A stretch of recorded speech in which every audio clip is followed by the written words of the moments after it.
हम लोगों का ये 21वां क्लास है और इसमें हम लोग निक्षेप जनित स्थलाकृति से शुरू करेंगे। तो निक्षेप जनित स्थलाकृति, निक्षेपण से जो जिस स्थलाकृति का निर्माण होता है उसके बारे में चर्चा करेंगे। जैसे कि हम लोग पहले देखते हैं बीज को, जिसको प्लीन भी कहा जाता है। प्लीन बीज, ये क्या होता है कि जो सागरीय जल होते हैं उसके द्वारा पदार्थों का जब अपरदन किया जाता है तो वो तट के सहारे जमा हो जाते हैं और वो जो तट का क्षेत्र होता है वो छिछला हो जाता है। फिर वापस जब छिछला वाला भाग में जब जल आके जमा हो जाता है तो उसी को पुलीन या बीज कहा जाता है। और पुलीन का निर्माण जो है उच्च ज्वार के भी समय हो सकता है और मध्य ज्वार के समय। तो मुख्य रूप से उच्च ज्वार तल और निम्न ज्वार तल के मध्य वाले क्षेत्र में जो है पुलीन का निर्माण होता है। तो सागरीय जल द्वारा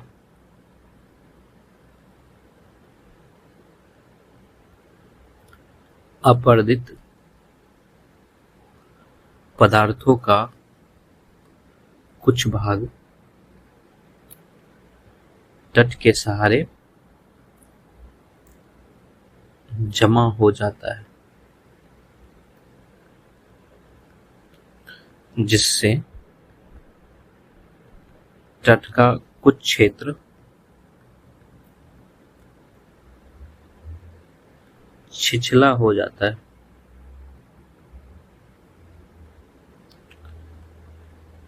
यह छिछला भाग ही जलमग्न तट का पुलीन या बीज कहलाता है। ठीक, पुलीन का निर्माण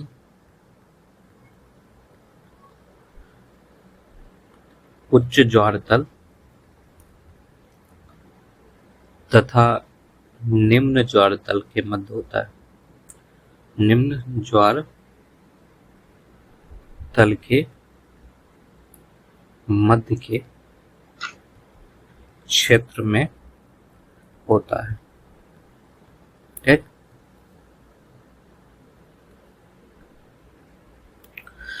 तो सागरीय जल द्वारा अपरदित पदार्थों का कुछ भाग तट के सहारे जमा हो जाता है, जिससे तट का कुछ क्षेत्र छिछला हो जाता है।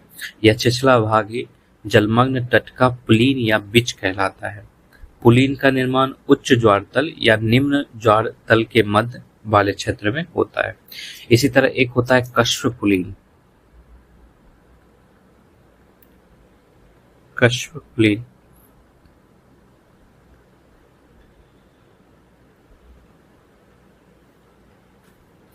इसमें क्या होता है कि अधिकांश पुलीन के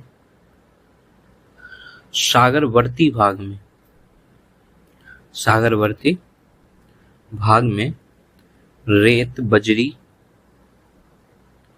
तथा गोलाश्म, ठीक, अधिकांश पुलीन के सागरवर्ती भाग में रेत, बजरी तथा पुलीन आदि के निक्षेप के कारण पतले पतले कटकों का निर्माण होता है। पतले पतले कटकों का निर्माण हो जाता है जो सागर की ओर निकले रहते हैं। इन्हें कश्व कहा जाता है तथा ऐसी पुलीन कश्व पुलीन कहलाती है।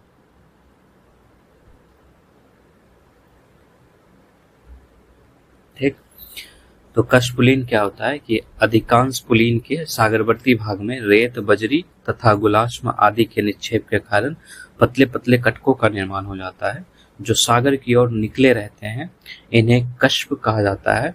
और ये संरचना चूंकि पुलीन से जुड़ी होती है, तो यही संरचना जो है कश्प पुलीन कहलाती है। इसी तरह जो है एक रोधिका होता है और रोध भी होता है। तो रोधिका तथा रोध, ठीक, बार्स एंड बैरियर।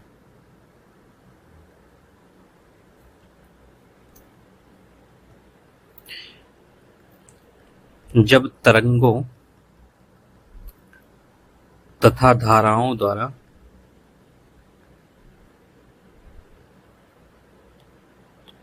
तटीय भाग में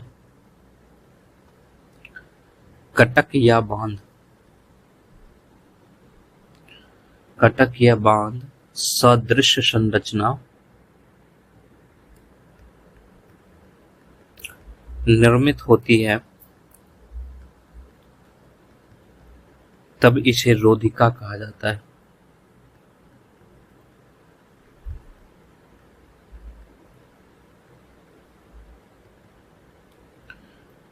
रोधिका की ऊंचाई कम होती है। रोधिका की ऊंचाई कम होती है, जबकि रोध की ऊंचाई अधिक होती है। रोध की ऊंचाई अधिक होती है। रोधिका उच्च ज्वार के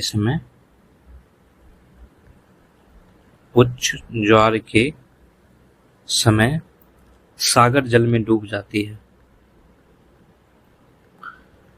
सागर जल में डूब जाती है। रोधिका तथा रोध के निम्नलिखित प्रमुख रूप हो सकते हैं।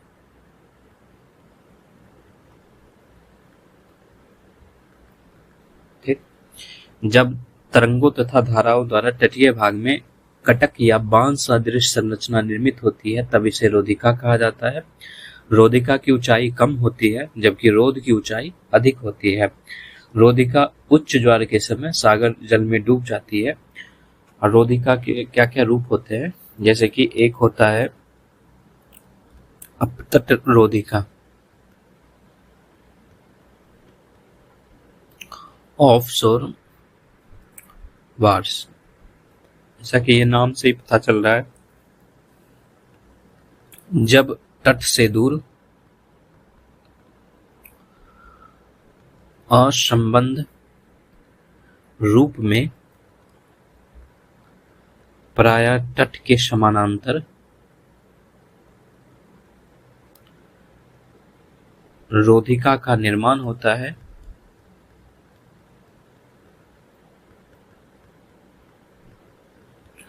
अपतट रोधिका कहलाती है। अपतट रोधिका कहलाती है। जब तट से दूर और संबंध रूप में प्रायः तट के समानांतर रोधिका का निर्माण होता है, तब जो है उसको अपतट रोधिका कहते हैं। जैसे कि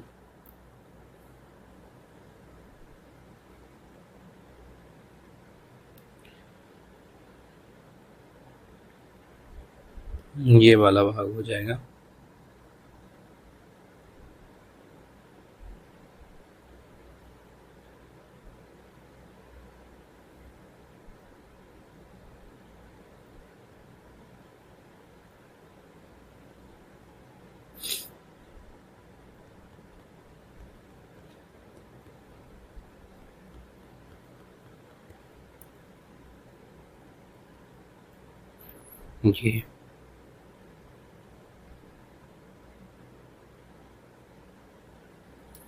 ये जैसे सागरीय भाग है।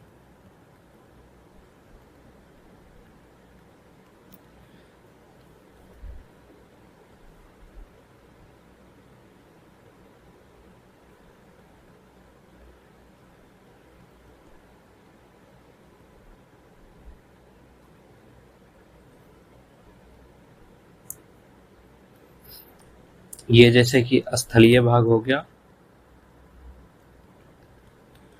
और ये जो है सागरीय भाग है, और ये अपना जो है ये अपतट रोधिका हो जाएगा। ठीक, जब तट से दूर असंबद्ध रूप में प्रायः तट के समानांतर रोधिका का निर्माण होता है तब उसे अपतट रोधिका कहते हैं। इसी तरह जो दूसरा है वो शिफ्ट,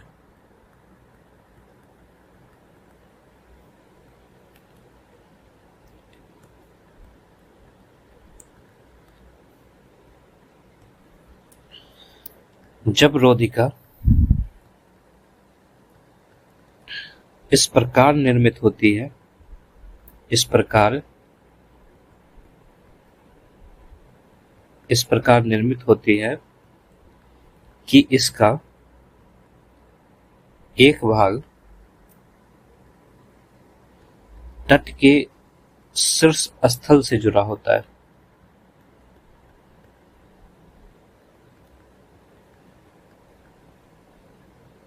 तथा दूसरा भाग सागर की ओर निकला होता है।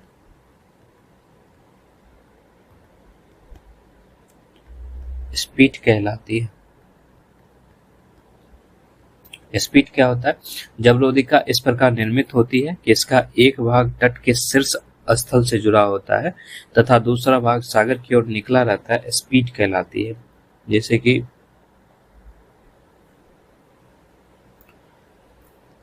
ये बिल्कुल स्थलीय भाग, ये शेष भाग इस तरह से निकला हुआ रहेगा। ठीक, ये जो है अपना स्थलीय भाग हो गया।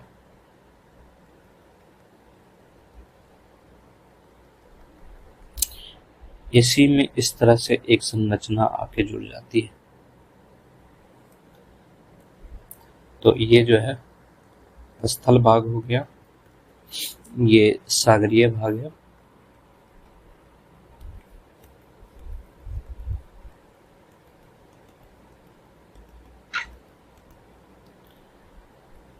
ये शीर्ष स्थल हो जाएगा, इसको भी हम लोग शीर्ष स्थल कह सकते हैं। और ये जो संरचना है यही स्पीड कहलाती है।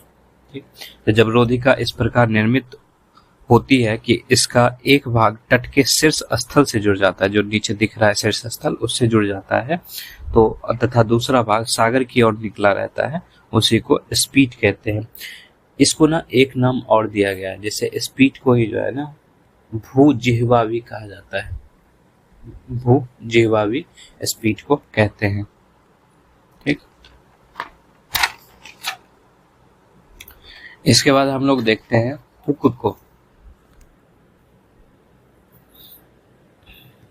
हुक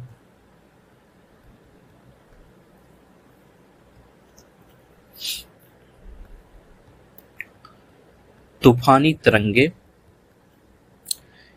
स्पीड के आकार में परिवर्तन कर देती है। जो ऊपर वाला स्पीड था, तो तूफानी तरंगे स्पीड के आकार में परिवर्तन लाती रहती है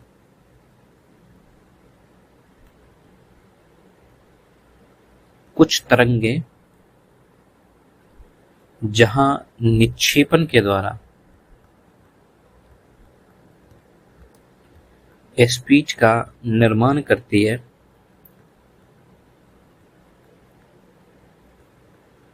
वहीं अन्य तरंगे या धाराएं स्पीड को मोड़ने का भी कार्य करती है।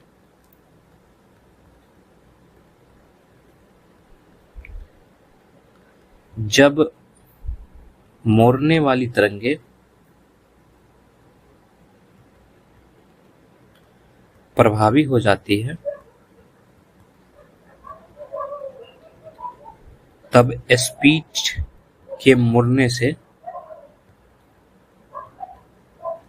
हुक का निर्माण होता है। हुक का निर्माण होता है जब एक स्पीड में कई हुक का निर्माण हो जाता है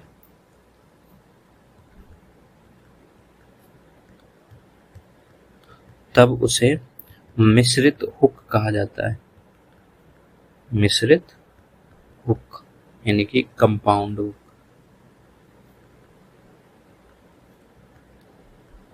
कहा जाता है। ठीक। तो तूफानी तरंगे स्पीड के आकार में परिवर्तन लाती है और स्पीड जो है ये वाला है, ये रेड कलर का, ये जो है स्पीड कहलाता है। तो तूफानी तरंगे स्पीड के आकार में परिवर्तन लाती रहती है। कुछ तरंगे जहां निक्षेपण द्वारा स्पीड का निर्माण करती है, वहीं पर अन्य तरंगे या धारा स्पीड को मोड़ने का कार्य करती है। और जब मोड़ने वाली तरंगे प्रभावी हो जाती है तब स्पीड के मुड़ने से हुक का निर्माण होता है। और जब एक स्पीड में कई सारे हुक का निर्माण हो जाएगा तब उसे मिश्रित हुक कहा जाता है। इसकी आकृति कुछ इस तरह से होती है।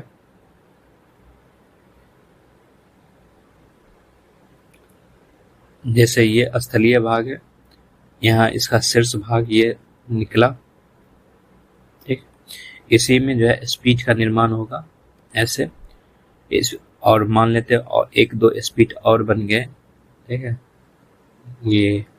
ये मिश्रित हुक हो गया। इसी तरह जो है अगर सिर्फ हुक रहेगा तो सिर्फ एक बार ऐसे घुमा रहेगा।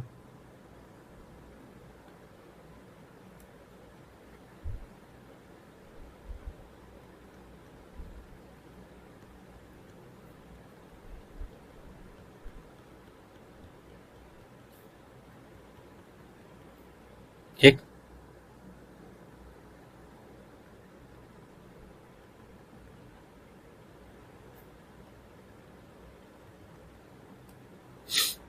इधर वही सागरीय भाग हो जाएगा। तो ये जो है स्थलीय भाग है, ये सागरीय भाग है।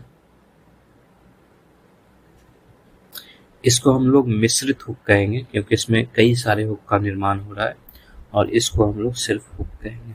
ठीक। तो तूफानी तरंगे स्पीड के आकार में परिवर्तन लाती रहती है। कुछ तरंगे जहां निक्षेपण द्वारा स्पीड का निर्माण करती है, वहीं पर अन्य तरंगे या धारा स्पीड को मोड़ने का कार्य करती है। और जब मोड़ने वाली तरंग जो है वो निक्षेपण से जिस स्पीड का निर्माण हो रहा है उस पर प्रभावी हो जाएगी मोड़ने वाली तरंग, तब स्पीड के मुड़ने से जो है हुक का निर्माण होता है, और हुक जो है कुछ इस तरह से दिखता है। और जब एक ही स्पीड में कई सारे हुक का निर्माण हो जाएगा, जैसे कि ये वाला में दिख रहा है, इसमें 3 हुक बने हुए हैं, तो इसको मिश्रित हुक कहा जाता है। इसी तरह जो है कूप या छल्ला होता है।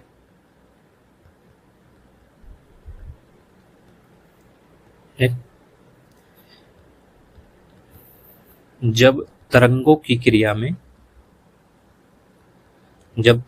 क्रिया में स्पीड इतनी अधिक मुड़ जाती है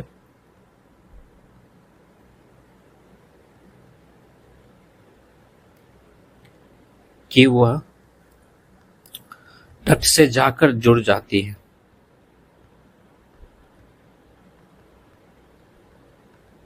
स्थलीय वाले जो भाग है उससे जाके जुड़ जाएगी, जिसके अंदर सागरीय जल बंद हो जाता है।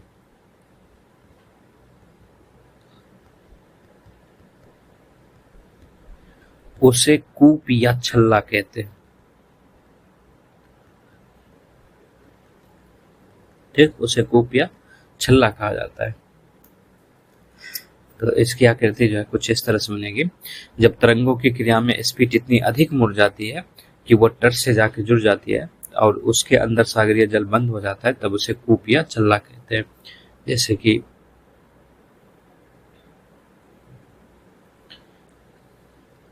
ये स्थलीय भाग है और यहाँ पर मान लेते हैं स्पीड का निर्माण होगा, ठीक है, फिर ये हुक बनेगा, ऐसे छोटे छोटे हुक भी बनेंगे, और ये बनते बनते कभी कभी ऐसे जाके मुड़ भी जुड़ सकते हैं।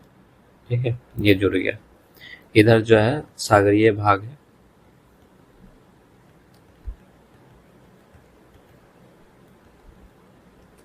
ये जो है सागरीय भाग है, ये हमारा स्थलीय भाग हो जाएगा इधर।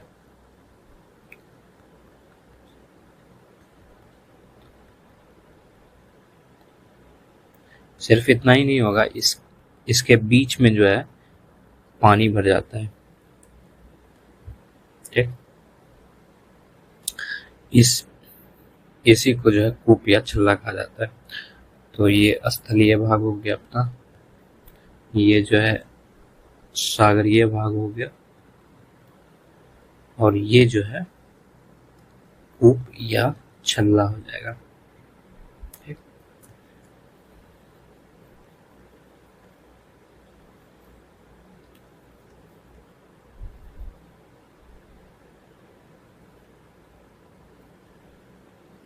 इसके बीच में भी भरा हुआ रहेगा जल। ठीक, तो जब तरंगों की क्रिया में स्पीड इतनी अधिक मुड़ जाती है कि वह तट से जाकर जुड़ जाती है, तब इसके अंदर सागरीय जल बंद हो जाता है, जिसे कूप या छल्ला कहा जाता है। इसमें 2-3 खास बातें ये होती है, जब किसी द्वीप के चारों ओर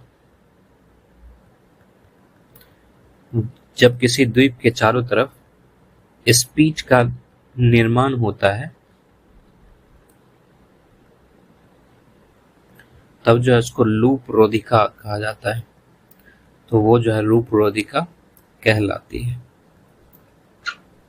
ठीक, जैसे कि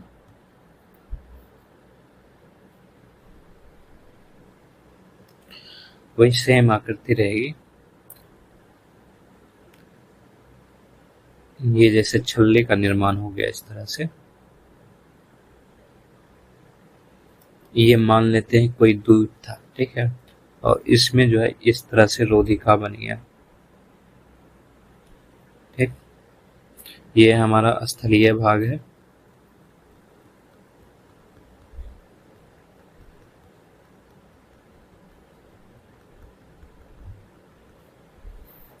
ये जो है द्वीपीय भाग है,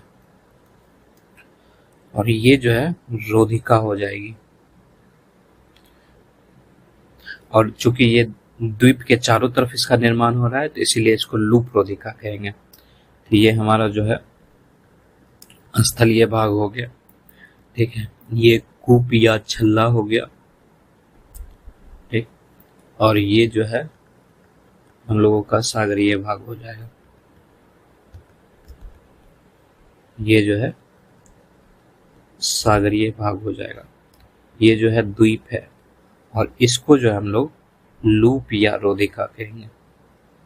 ठीक, तो जब किसी द्वीप के चारों तरफ स्पीच का निर्माण हो जाता है, तो उसे लूप रोधिका कहा जाता है। इसी तरह एक होता है संयोजक रोधिका। संयोजक रोधिका, कनेक्टिंग बार।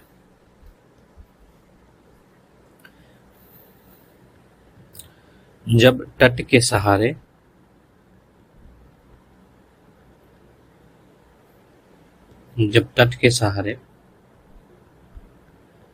ऐसी रोधिका का विकास होता है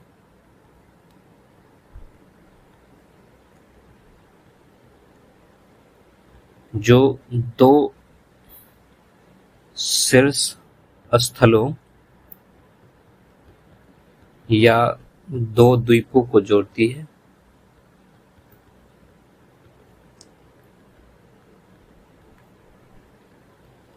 जब तट के सहारे ऐसी रोधिका का विकास होता है जो दो शीर्ष स्थलों या दो द्वीपों को जोड़ती है, या किसी द्वीप का संबंध तट से कर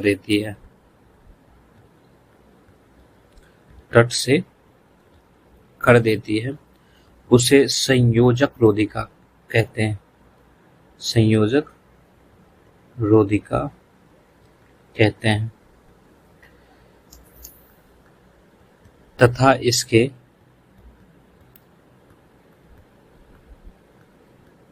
विभिन्न रूपों के लिए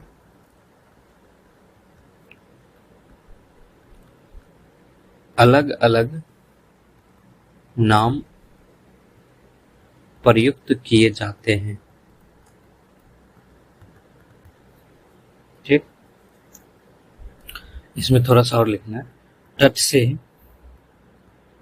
किसी द्वीप या शीर्ष स्थल, तट से किसी द्वीप या शीर्ष स्थल से किसी द्वीप को मिलाने वाली संयोजिका टोम्बोलो कहलाती है।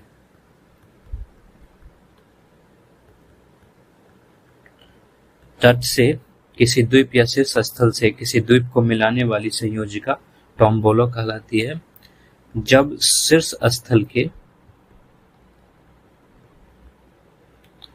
दोनों ओर कंकर पत्थर के जमाव से पंखनुमा आकृति बनती है, पंखनुमा आकृति बनती है, इसे पंखनुमा रोधिका कहते हैं। रोधिका कहते हैं। तट तथा रोधिका के मध्य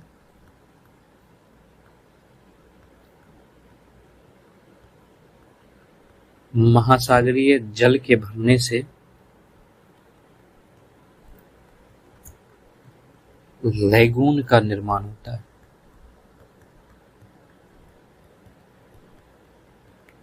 ठीक, जब संयोजक रोधिका क्या होता है?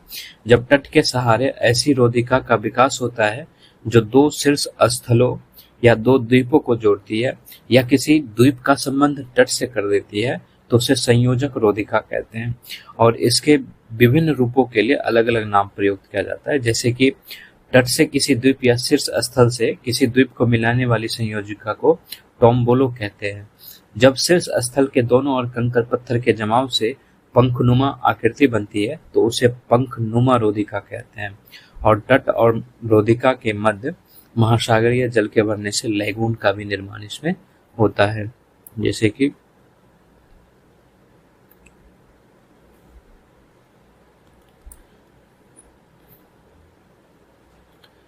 इसी में हम लोग एक ही आकृति में सबको बनाने की कोशिश करते हैं।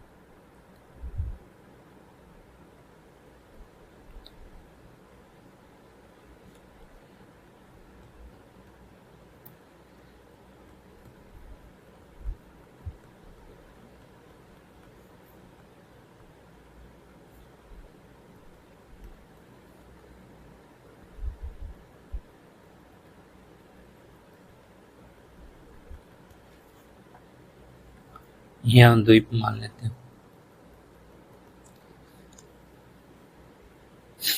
इसी में जो है इस तरह से पंखे की भांति जो है संयोजिका का निर्माण होगा, तो इसको जो है पंख युक्त रोधिका कहेंगे। ठीक, अगर इस तरह से दोनों को ये मिला दे, ठीक है, यानी तट से किसी द्वीप का शीर्ष तट से किसी द्वीप या शीर्ष स्थल से किसी द्वीप को मिलाने वाली संयोजिका को टोम्बोलो कहते हैं। ठीक है, तो ये हो जाएगा संयोजक रोधिका। ठीक, जब तट के सहारे ऐसी रोधिका का विकास होता है जो दो शीर्ष स्थलों या दो द्वीपों को जोड़ती है, जैसे कि ये दो शीर्ष स्थल को जोड़ रही है, ठीक है, या किसी द्वीप का संबंध तट से कर देती है, तो उसे संयोजक रोधिका कहते हैं। इसी तरह टोम्बोलो कौन सा हो जाएगा? ये जो है इस तरह से द्वीप को जोड़ दे,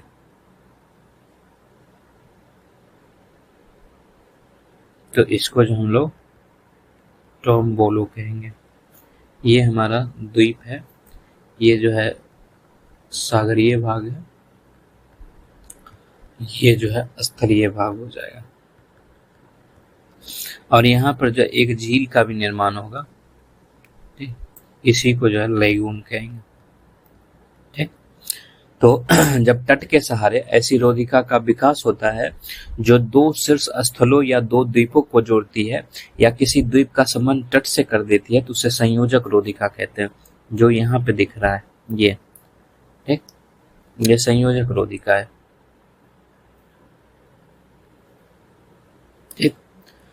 और इसके विभिन्न रूप कौन कौन से होते हैं, जैसे कि तट से किसी द्वीप या शीर्ष स्थल से किसी द्वीप को मिलाने वाली संयोजिका टोम्बोलो कहलाती है, ये वाला। और जब शीर्ष स्थल के दोनों ओर कंकड़ पत्थर के जमाव से पंखानुमा आकृति का निर्माण होता है तो उसे पंखा युक्त रोधिका कहा जाता है। और तट और रोधिका के मध्य महासागरीय जल के भरने से लैगून का निर्माण होता है। इसी तरह एक आकृति जो है उसको सबखा कहते हैं, ठीक है, या फिर इसको साल्ट फ्लैट भी कहा जाता है।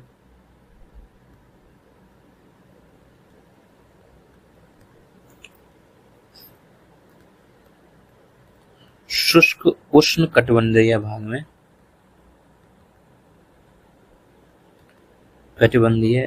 भागों में तटीय क्षेत्रों में सपाट निक्षेप जनित तट साल्ट फ्लैट या सबखा कहलाते हैं। ठीक, ये था निक्षेप जनित आकृतियां। इसके बाद हम लोग देखते हैं तटीय भाग में अपर्दन। तटीय भाग में अपर्दन चक्र, इसको साथ साथ लिखते चलते हैं। सागरीय किनारों में जलमग्न किनारों और उन्मग्न किनारों के सहारे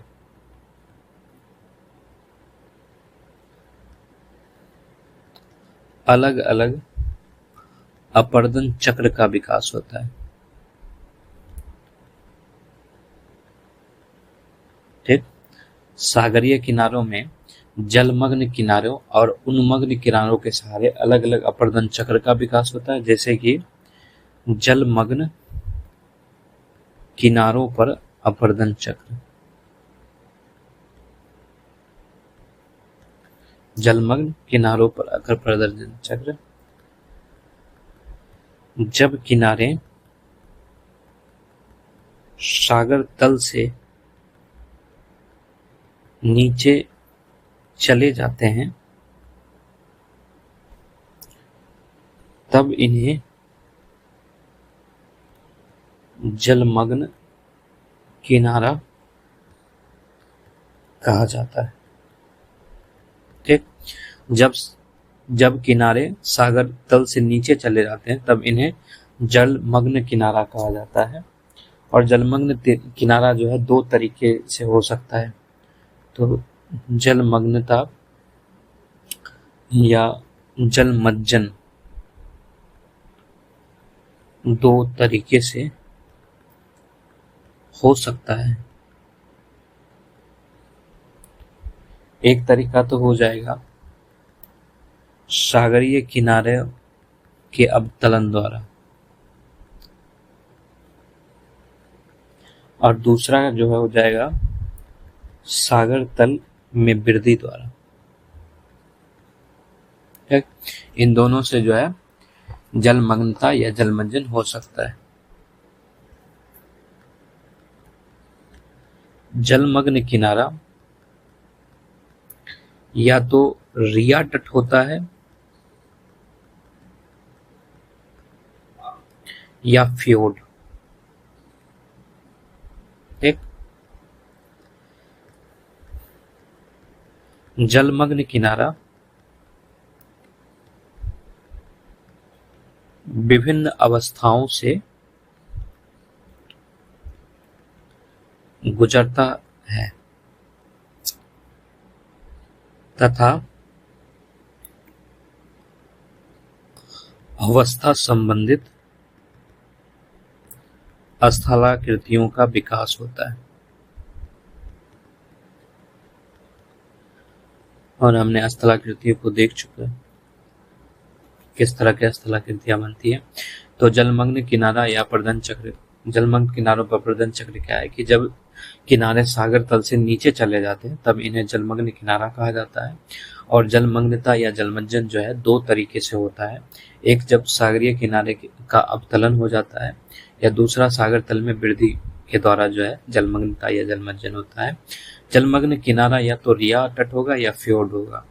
जलमग्न किनारा जो है अलग अलग अवस्थाओं से गुजरता है और ये अपने अलग अलग अवस्था में स्थलाकृतियों का विकास करता है। जैसे कि अगर इसकी अवस्था जो है वो तरुणा अवस्था है तो जलमग्न तट की प्राप्ति के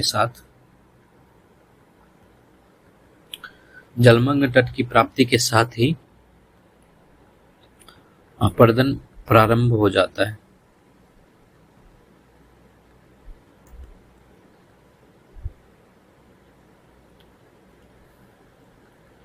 मुलायम चट्टानों के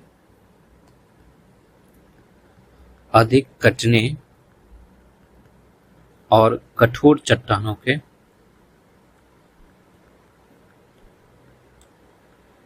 कम कटने से सागरीय किनारा टेढ़ा मेढ़ा हो जाता है। इस अवस्था में क्लिफ या भृगु, कंदरा, मेहराब, स्टैक, तरंग घर्षित वेदिका, हम लोग ये सब आकृति देख चुके हैं। तो इस अवस्था में क्लिप या भृगु, कंदरा, मेहराब, स्टैक, तरंग घर्षित वेदिका आदि का निर्माण होता है। तरुणावस्था में आदि का निर्माण होता है। यद्यपि इस अवस्था में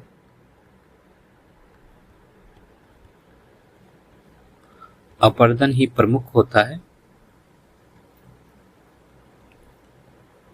किंतु कुछ निक्षेपण का भी कार्य होता है।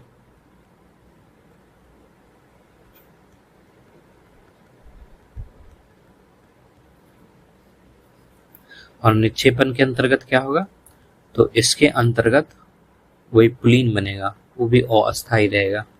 तो अस्थायी पुलीन निर्मित होता है। जब उच्च ज्वर आएगा तो पुलीन भी टूट जाते हैं। तो इस अवस्था में जो है अस्थायी पुलीन का निर्माण होता है। जलमग्न तट की प्राप्ति के साथ ही अपर्दन प्रारंभ हो जाता है। मुलायम चट्टानों के अधिक कटने और कठोर चट्टानों के कम कटने से सागरीय किनारा टेढ़ा मेढ़ा हो जाता है। इस अवस्था में क्लिफ या भृगु, कंदरा, मेहराब, स्टैक, तरंग घर्षित वेदिका आदि का निर्माण होता है। यद्यपि इस अवस्था में अपर्दन ही प्रमुख होता है, किंतु कुछ निक्षेपण का भी कार्य होता है और इसके अंतर्गत अस्थायी पुलीन निर्मित होते हैं। इसी तरह जब इसका पौधा अवस्था आएगा,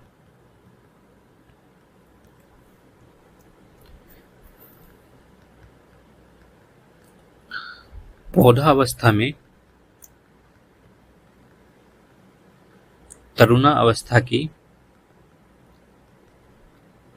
भू आकृतियों का लोप होने लगता है।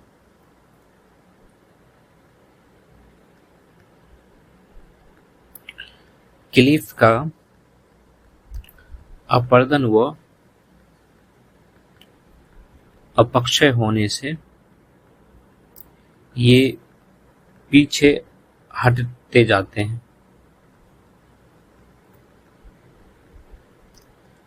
लैगून बनती है, ठीक है,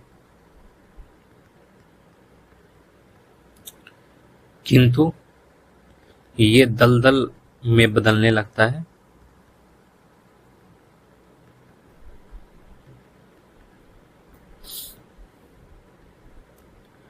अपर्दन आदि के कारण किनारा सीधा हो जाता है।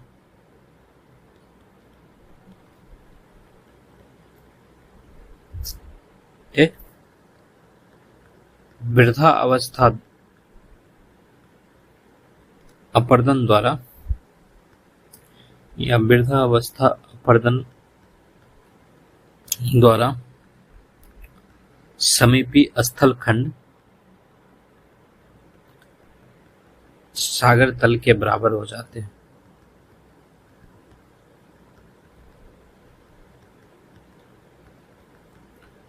तथा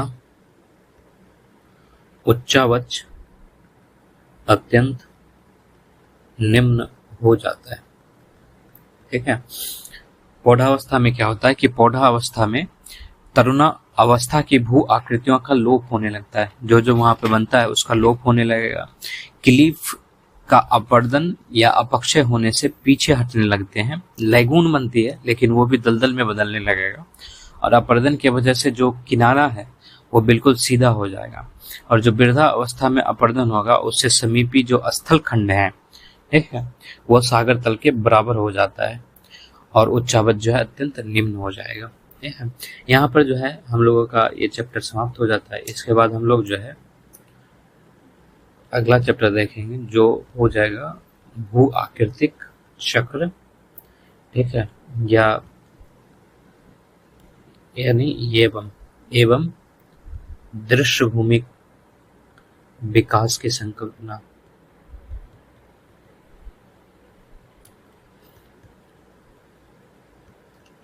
कॉन्सेप्ट ऑफ जियोमॉर्फिक साइकिल्स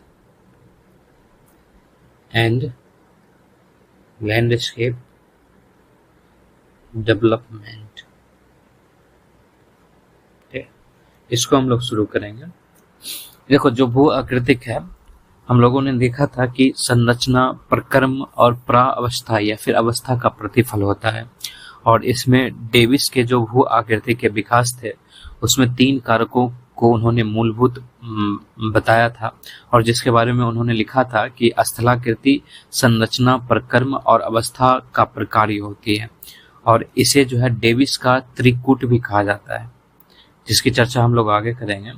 और संरचना से अभिप्राय जो है वैज्ञानिक रचना से है, जिसके अंतर्गत भौतिक हो गया, रासायनिक या विवर्तनिक या सेल जैव विशेषता शामिल की जाती है। जो शैल्यजन्य विशेषता होती है उसको शामिल की जाती है, और इन विशेषताओं में सेल का क्या घनत्व होगा, उसकी क्या प्रत्यावस्था होगी, उसमें जो भंगुरता पाई जाती है, उसमें जो दृढ़ता रहती है, या उसकी जो खनिज संरचना है, या फिर हम लोग संधि हो गया, फ्रंश हो गया, कोण हो गए, उसके सांद्रता हो गया, या पारगम्यता हो गया, ये सारे जो है संरचना के तहत जो शामिल किया जाएगा। ठीक है। इसी तरह थॉर्नबेरी के अनुसार भी सेल संरचना ही स्थलाकृतियों में आधारभूत होती है, क्योंकि पहले सेल संरचना विकसित होती है, फिर बाद में उस पर भू आकृतियों का विकास होता है, और सेल संरचना ही तय करती है कि किसी भूभाग का अपक्षय और अपर्दन किस दर से होगा, और यह दर भू आकृति के विकास को भी प्रभावित करती है। तो इसके अंतर्गत जो हम लोग प्रक्रम को देखेंगे, अवस्था क्या होता है इसको देखेंगे। इसके अलावा जो है डेविस का भौगोलिक चक्र को देखेंगे। ठीक, जो ज्योग्राफिक साइकिल ऑफ डेविस है उसको देखेंगे। इसमें जो है युवा अवस्था, पौधावस्था, वृद्धावस्था या जीर्णावस्था आएगा, तो ये सब चीजें देखेंगे। इसमें हम लोग जो है यहीं तक रखते हैं। हम लोग जो है आगे भू आकृतिक चक्र या दृश्य भूमि विकास की संकल्पना से शुरू करेंगे।